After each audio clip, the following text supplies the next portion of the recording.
What makes a great story? How can I make a story that hit hard?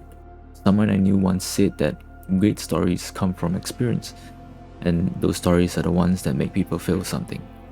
So how can I do that using a single painting? It's not like I experience being transported into a different dimension or gain some sort of supernatural power.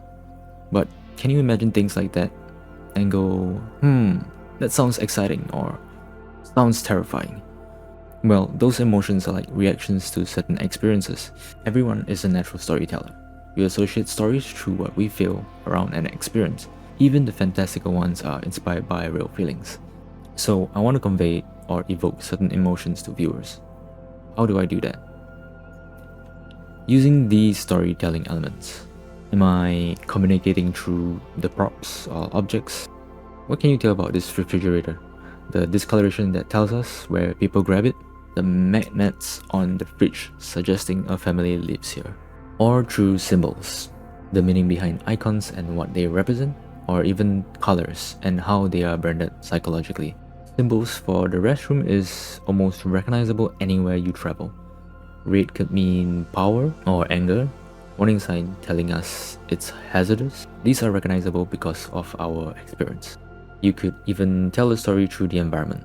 Every scratch, material, weathering, and the objects in the scene collectively communicates to us what type of people live here, or through characters, the element that almost all of us will be familiar with. Their expressions, actions, interactions, and how they are designed are directly related to what we recognize. And lastly, composition, framing, and camera angles. They can tell a lot using framing and visual hierarchy. And I'm not going to go too much into all of these because they deserve their own videos. So there's a lot to play with, but how do I know which ones to use or combine? We'll be focusing more on the characters' interactions, so we'll probably only be working on these few. Now for the important parts. It's good to have constraints, so I try not to overthink the ideas and design I'm working with. Otherwise, I'll get stuck on a piece and never be able to finish it. So having a brief I stick to helps to ground the design or the narrative of what I'm trying to communicate. The key thing I would take note of is the genre, the grounding, and a one-liner. So the world it's set in is a modern fantasy supernatural world inspired by Chinese culture of Taoism and a supernatural detective living in a mid-range apartment. The one-liner to describe the scene I'm trying to illustrate is the companionship and the joy between the main character and his cat, who's also part specter. With this information, I try to think of a scene based on a story arc framework. It's not like animation or films, where it shows us the entire sequence of the story. I want to capture one moment of the sequence in a storyboard. I'm not a good story writer, so something simple, direct, and easy to relate to. This framework is going to help a lot in terms of which part would be best to illustrate in the scene. This would do well remembering my experiences and how I felt as inspiration. So in terms of my brief, the interaction between my main character and the cat, I'll ask myself which parts of the story arc framework would be best to illustrate the scene I want to tell. So setup would be to introduce the scene itself. This would be enough if it was my intention to mainly show the characters and the state of their living. And then rising action, when tension or conflict arises. This makes viewer guess what might happen next or question what's the character going through or what's their plan. So in this case, I could depict a scene of a character before a big fight. Next is climax. It's usually the peak of a moment, similar to a lot of splash art depicted with action poses or mid-fight scenes.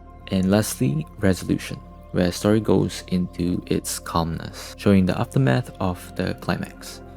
You get your answers, feel sad, relieved, happy, or leaving you with more questions. Now, putting all this together, I created a 3D version of the plan view. It's not accurate for now because the purpose is to do a close-up shot of the illustration, so I'm only relying on the 3D for perspective. Staging the scene, I'm blocking out what's necessary. Not much details because I'll be adding them when I do the lines. When I'm doing non-action illustrations, I tend to pick scenes that feels calm right before or after something happens, because I like to paint pieces that lets viewers interpret what happens. So in this case, I want to show the aftermath of the characters. The cat transformed into a giant and the furnitures in the scene are knocked down, trying to depict a playful scene and to communicate what's in this world. Quickly creating the thumbnails to see what works and try not to overcomplicate things. So setting the thumbnails, I already have a general idea of what I want to fit in the scene. So adding the elements in, I like to make sure that each of the texts in my brief are met. Doing a detailed enough sketch to mark where things are, and taking note of how the characters are interacting, making sure the body language, the poses fits my narrative, and making sure the details in the environment looks like the mess was made by the cat. So at this point, I'll ask myself, does it fit the genre of fantasy, modern, and supernatural? And making sure that everything makes sense to my narrative. So everything you see here has a reason to be there. The reasons to add any more elements has to make sense or add to the story. So you can imagine how the characters got to this point. A good exercise I like to give myself is to imagine the sequence of events that leads up to this point. So as artists, it's always fun to let others interpret the illustration. When I was laying down the colors of the piece, I was thinking of the difference between the warm and cool colors. I was trying to separate the natural and supernatural. Since the cat is part of the supernatural, I tried giving it a cooler tone.